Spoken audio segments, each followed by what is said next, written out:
Hi everyone, this is Marla Miller from marlamiller.com presenting Critique My Query for the Writer magazine. My apologies to those of you who were looking for the query letter last Monday, but I have been so sick with that god-awful flu. I've never had a flu shot in my life, but I think I've become a believer. Anyway, I hope to get through this critique without coughing, and we're back on schedule now, I'm glad to say, so keep sending your query letters. This one came in about a month ago, and I'm going to critique this one as opposed to a couple that I've had before this came in that are fiction, because I really am trying to mix it up, and I don't get a lot of nonfiction, and this is nonfiction, so here we go. Dear Blank, Drugs, Love, and Photography, the personal memoirs of an addicted photographer, is a completed 70,000-word narrative set in modern-day Chicago. It is a personal journey of a photographer living the American dream and then the American nightmare. The 30-something photographer, married with a young family, follows the dream of opening his own business. After 2 years of struggle, his third year is met with overwhelming success. He is living the American dream. He also finds his personal life changing with these accomplishments. His ordinary life is void of passion, with happiness eluding him.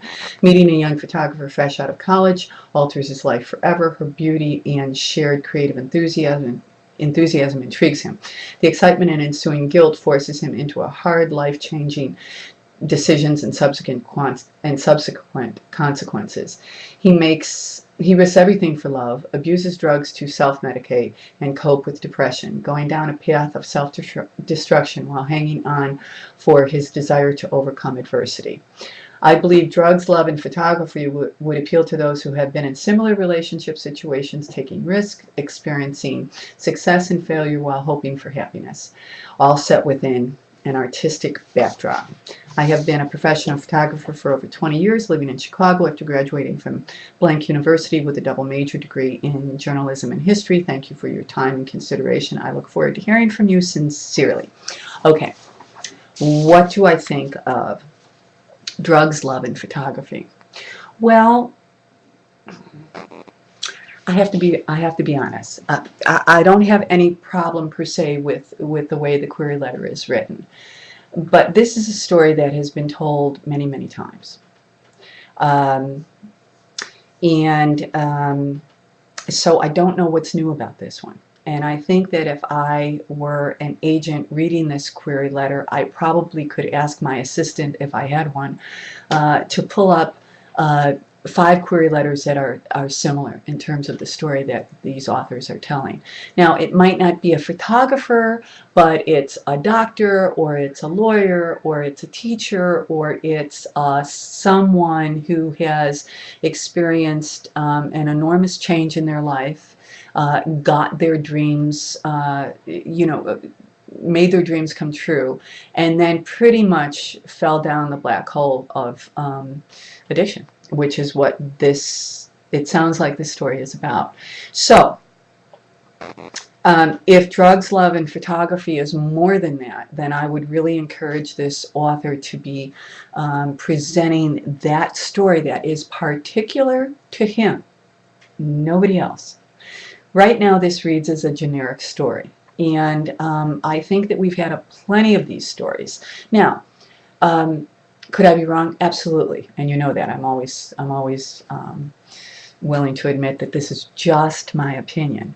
But if this were something that an agent would be interested in, here's how I think an agent would be interested. If this photographer were famous, then it's a whole different ball game.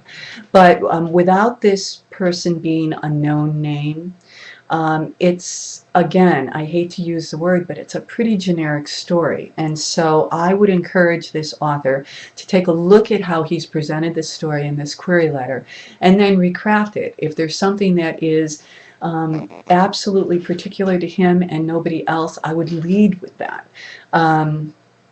If in fact he goes down this black hole of addiction and comes out the other end, maybe reclaiming his family or whatever, then that might be different. But at this point, I'm afraid that I don't have the best news for this author. But again, it is just my opinion. So I hope that this was helpful not only to this author, but to everyone who's listening to critique my query. Send them in. We will get to them just as quickly as we can, and I'm always looking for nonfiction. Until the next time, be well and keep writing.